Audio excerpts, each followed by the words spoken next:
علماء کرام، بزرگان محترم، نوجوانان اسلام، عزیزان گرامی، آج ہمارا یہ محبوب ادارہ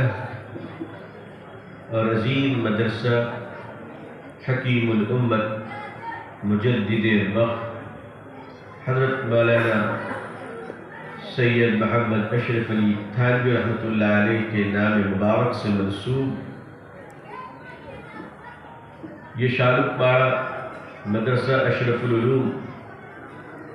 جس میں الحمدللہ حدیث مبارکہ کی سب سے بلند و بالا اور عظیم مقدس کتاب بخاری شریف کی تکمیل ہوئی، اس کا آخری سبق پڑھایا گیا، اور میرے داہنی طرف اس کے وہ مستند استاذ محترم حضرت مولانا مفتی عبید اللہ صاحب تشریف فرما ہے۔ اب میں سوچ میں پڑ گیا ہوں کتنا بھاری مولانا میرے بغل میں بٹھا دیا، میں تقریر کیسے کروں؟ آدمی فیلڈ میں اکیلا ہوتا ہے تو بیٹنگ کر لیتا ہے، اب اتنا بڑا ہیوی بریک لگا دیجیے گا تو ایکسیلیٹر دبانا ہی مشکل ہو جائے گا۔ اللہ تعالیٰ مولانا کو خوش رکھے۔ مجھے بڑی خوشی ہوئی اور اس ادارے کے غمخوار ناظم دردمند ذمہ دار حضرت مولانا موسیٰ کلیم اللہ صاحب، اللہ تعالیٰ ان کو اپنی محبت و معرفت نصیب فرمائے، اس میں بامسمہ بنائے۔ نبوت تو نہیں مل سکتی لیکن اس کے صفات مل سکتے ہیں۔ تمام اساتذہ اکرام، تمام طلباء، آپ حضرات کی خدمت میں میں اپنی طرف سے مبارکباد کی ہدیہ تبریک پیش کرتا ہوں۔ آپ کو اللہ تعالیٰ آپ سب کو خوش رکھے، آباد رکھے۔ یہ جو ہمارے معزز سامعین یہاں تشریف لائے ہیں، یہ بہت مبارک لوگ ہیں۔ اللہ تعالیٰ آپ حضرات کی عمروں میں صحت کے ساتھ خوب برکتیں عطا فرمائے، اللہ آپ کے مال میں بھی برکتیں عطا فرمائے۔ عزیزان ملت،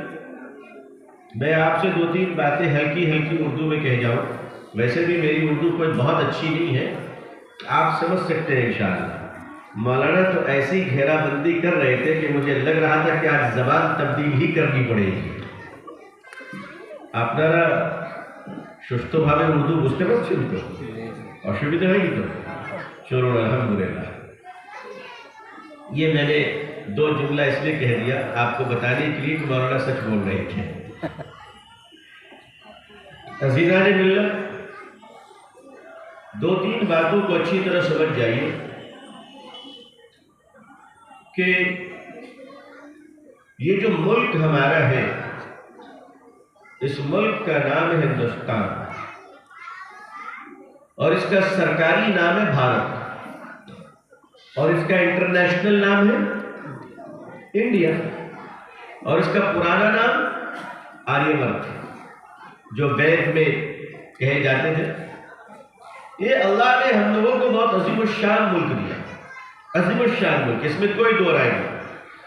اللہ تعالیٰ بھارت کو سرکشت رکھے اور اللہ تعالیٰ یہاں اسلام کا مستقبل روشن فرمائے، آمین۔ لیکن ایک چیز یاد رکھیے گا کہ یہ جو رین واٹر، بارش کا پانی، برسٹی جال، یہ جو بارش کا پانی آسمان سے، بادل سے گرتا ہے، یہ پانی میٹھا ہوتا ہے۔ سمندر کا پانی نمکین ہوتا ہے، تو سمندر کے پانی سے فصل نہیں ہو سکتے، سمندر کے پانی کو پیا نہیں جا سکتا، لیکن بارش کا پانی جو ہوتا ہے وہ پینے کے لائق ہوتا ہے، فصل اگانے کے لائق ہوتا ہے، کھیت میں، تالاب میں، جھیل میں جمع کیا جاتا ہے۔ اگر بارش کے پانی کو آپ نے اسٹور کر لیا، ڈیم بنا کر، ندی کے اندر گڑھا کو ٹھیک سے کھود کر، ہمارے دیش میں گنگا ابھیان آج سے نہیں چل رہا ہے، گنگا صفائی ابھیان میں پھٹے ہوئے منتری آ کر سونے کے زیور پہن کر چلے گئے۔ میں ایسے منسٹرز کو جانتا ہوں کہ گنگا کی صفائی تو نہیں ہوئی، بھارت کے خزانے کی صفائی ہو گئی۔ ابھی تک بنارس میں گنگا گھاٹ کی صفائی نہیں ہو سکی، جبکہ ہمارے دیش کے مہان پردھان منتری وہیں سے تشریف لاتے ہیں۔ یہ الگ بات ہے کہ کل سے ہمارے بنگال کی شہری مکھ منتری بھی وہی گلی ڈنڈا کھیل رہی ہے، اور وہ بتا رہی کہ تو گایتری منتر پڑھے گا تو میں پورا ہنومان چالیسواں پڑھ دوں گا، اور وہ پڑھ رہی ہے، وہ پڑھ رہی ہے۔ عزیزان ملت، یہ بارش کا پانی میٹھا ہوتا ہے، اگر اس کو جمع کر کے رکھنا سیکھ لو تو ڈیم بنا کر جھیل میں اور ندی میں اور نالوں میں اور کھیتوں میں اور تالابوں میں، تو یہ جو سوکھا پڑتا ہے، فصل نہیں ہوتی ہے، زمین میں پانی کا لیول نیچے چلا جاتا ہے، بورنگ میں پرابلم ہوتی ہے، یہ ساری دقت ختم ہو جائے گی۔ لیکن دقت اس لیے ہوتی ہے کہ بارش کا پانی جب ہم اسٹور نہیں کرتے ہیں تو وہ بارش کا پانی بہہ کر سمندر میں گر کر میٹھا پانی ملتا میں تبدیل ہو جاتا ہے، پھر وہ ہمارے کام کا نہیں۔ اگر بچا لیا تو ہمارے کام کا، اور سمندر میں چلا گیا تو ہمارے کام کا نہیں۔ اسی طرح یاد رکھیے گا، اللہ نے ہم لوگوں کو یہ ملک عطا فرمایا بارش کی پانی کی طرح، میٹھا، پاک، صاف، شفاف۔ لیکن اے مسلمانوں، اور اے مسلمانوں کے علماء، اے مسلمانوں کے قائدین، اے مفکرین، اے مجتہدین، فقہا، مفتیان کرام، خطیب، علم بردار، یہ سارے لوگ مل کر اگر اس موقع کا صحیح فائدہ نہ اٹھا سکے تو یاد رکھیے گا، اللہ نہ تمہارا محتاج ہے نہ ہمارا محتاج ہے۔ وہ خود کہتا ہے کہ میں تمہیں ہٹا دوں گا اور دوسری قوموں کو کھڑا کر دوں گا۔ یہ وارننگ اللہ کی طرف سے، موجودہ انڈین مسلم کے لیے وارننگ ہے اللہ کی طرف سے کہ اگر تم نہیں سدھرے، اگر تم نے اپنی رسپانسبلٹی کو ادا نہیں کیا، اگر تم نے اپنی ذمہ داری کو ادا نہیں کیا تو مدرسہ سمیت، مسجد سمیت، قرآن سمیت، تہجد سمیت تمہیں ہٹا دیا جائے گا، سسپینڈ کر دیا جائے گا، ڈسمس کر دیا جائے گا، اور اللہ تعالیٰ اس قوم کو کھڑا کر دیں گے، اس قوم کو کھڑی کر دیں گے جو قوم آج دشمن ہے، کل وہ دین کی حفاظت کرنے والی بہادر جماعت بن جائے گی۔ یہ یاد رکھیے، میں بہت سینسیٹیو لائن سے جا رہا ہوں، بالکل ذہن میں بٹھا لیجئے، اپنے آپ کو مولانا صاحب، عالم صاحب، حاجی صاحب، نمازی صاحب بن کر مت سوئیے۔ اگر اس ملک پر ہم نے رحم نہیں کیا، اگر اس ملک کے معاشرتوں پر ہم نے رحم نہیں کیا، اگر اس ملک سے بے ایمانی کی جڑوں کو اکھاڑ کر نہیں پھینکا، اگر اس ملک میں 100% سچائی کو نافذ نہیں کر سکے، اگر مسلمان تہجد پڑھتا ہوا اپنے کاروبار کو مسلمان نہ بنا سکا، اگر مسلمان حج کرتا ہوا اپنے گھر کو مسلمان نہ بنا سکا، اگر مسلمان اپنے بیٹے اور بیٹیوں کو عالم و حافظ بنانے کے باوجود اپنے صبح سے شام کی زندگی کو اسلام کا تابعدار نہ کر سکا، تو سن لو مسلمان، تمہاری نیکیوں کا اجر تمہیں آخرت میں ملے گا، مگر دنیا سے تم مٹا دیے جاؤ گے، مٹا دیے جاؤ۔ آپ ایک نہیں 1 کروڑ روپے چندہ دے کر بھی نہیں بچ سکتے اگر اپنے کاروبار کو مسلمان نہیں بنائے۔ میں پوچھنا چاہتا ہوں آپ سے، آج اس ملک میں 3.5 لاکھ مدرسے، آج اس ملک میں 10 لاکھ کے قریب مسجدیں، آج اس ملک میں 5 لاکھ سے زیادہ علماء کرام، گلی گلی تبلیغی جماعتیں، ملی جماعتیں، آرگنائزیشن، ہمارے پاس سب کچھ ہے، لیکن میں پوچھنا چاہتا ہوں کہ ان سب کے باوجود کیا آپ یہ کہہ سکتے ہیں کہ 10% مسلمان سچ بولتا ہے؟ انڈیا میں 10% مسلمان، چلیے اور بڑھا لیتے ہیں، کیا وجہ ہے کہ آج ہم 75 سال سے اس ملک میں محنت کر رہے ہیں، 75 سال سے گلی گلی جلسے ہو رہے ہیں، میلاد ہو رہے ہیں، بڑے بڑے پنڈالوں میں جلسے ہو رہے ہیں، میری قوم سچ بولنا کیوں نہیں سیکھ رہی ہے؟ کبھی غور کیا آپ نے؟ ایک ڈاکٹر اگر ایک پیشنٹ کا ٹریٹمنٹ کرے 1 سال تک اور بیماری کب نہ ہو تو ہم ڈاکٹر بدل دیا کرتے ہیں، وہ بدلتے ہیں کہ نہیں بدلتے ہیں؟ کہتے ہیں آپ اچھے ڈاکٹر نہیں ہیں، آپ کے پاس میڈیسن صحیح نہیں ہے۔ آج 75 سال ہو گیا، ہماری قوم کی بیماری کیوں نہیں دور ہو رہی ہے؟ کبھی ہم نے اس پر جوڑ کر بیٹھ کر اس پر غور و فکر کیا؟ بولیے، کرنا چاہیے کہ نہیں کرنا چاہیے؟ کرنا چاہیے کہ نہیں کرنا چاہیے؟ کیا یہ ایک سبجیکٹ ہے کہ نہیں ہے؟ خواب خرگوش میں جی رہے کہ بس ٹھیک ہے حضور خوش ہوئے جلے جو اللہ پاوا جا رہے حضور نیجے پابند کی پابند کا شکر ٹھکانا پیر صاحب کی دعا چاہیے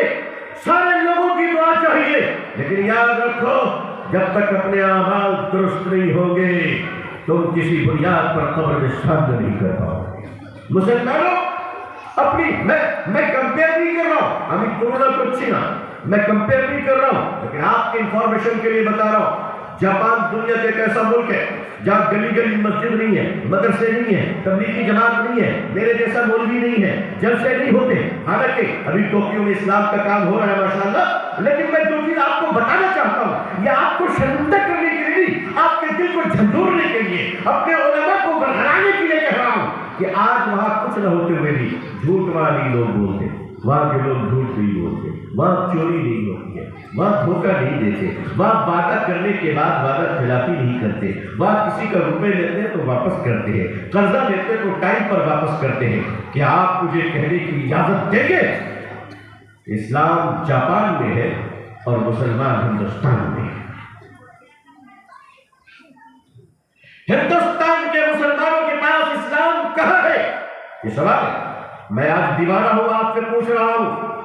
قیامت کے دن خدا پوچھ لے گا تب کیا کرو گے ہماری زبان تو بند کر سکتے ہو مگر اس صداقت کا سامنا آدمی کو کرنا پڑے گا زندہ قومیں بہادر ہوتی ہے چیلنجز کو ایکسپٹ کرتی ہے آئیے ہم اور آپ اپنا محاسبہ کریں محاسبہ انکاؤنٹیبلٹی ہم اپنا حساب کریں ہم نے کیا کھویا کیا پایا مسلمان ہندوستان میں ہے اور اسلام جہان میں میں ویسٹرن کے لوگوں کو بہت پسند نہیں کرتا میں امریکہ اور یورپ کے لوگوں کو بہت پسند نہیں کرتا میں جانتا ہوں دنیا میں انہیں دغا پھیلائی ہے میں جانتا ہوں انسانیت کا سب سے بڑا دشمن یہ وہی لوگ ہیں آج یوکرین اور رشیا کا دور چل رہا ہے میں کسی کے ساتھ نہیں ہوں کیونکہ ہم امن کے ساتھ ہوتے ہیں ہم ایسی جنگوں کا ساتھ نہیں دے سکتے لیکن کیا یہ سچ نہیں ہے کہ ویسٹرن کے لوگ ہزار برائیوں کے باوجود زنا کاری ان میں ہے شراب وہ پیتے ہیں نعوذ باللہ حرام کا گوشت وہ کھاتے ہیں سارے گناہ کے باوجود میں آپ کو ایک عجیب بات بتاؤں وہ لوگ جھوٹ نہیں بولتے وہ لوگ جھوٹ نہیں بولتے ہیں اور میں آپ کو پوچھنا چاہتا ہوں کیا مولانا حضور صلی اللہ علیہ وسلم کی وہ حدیث نہیں ہے میری امت یہ گناہ کر سکتی ہے فرمایا ہاں یہ میرے پیارے آقا صلی اللہ علیہ وسلم کی بات ہے مسلمانوں کیا میری امت یہ گناہ کر سکتی ہے فرمایا ہاں کیا میری امت وہ گناہ کر سکتی ہے فرمایا ہاں کیا مسلمان یہ گناہ کر سکتا ہے فرمایا ہاں پھر کسی نے پوچھا حضور صلی اللہ علیہ وسلم سے کیا مسلمان جھوٹ بول سکتا ہے میرے آقا نے فرمایا نہیں جو مسلمان ہوگا وہ جھوٹ نہیں بول سکتا وہی حدیث ہے میں آپ سے پوچھنا چاہتا ہوں نہیں معاف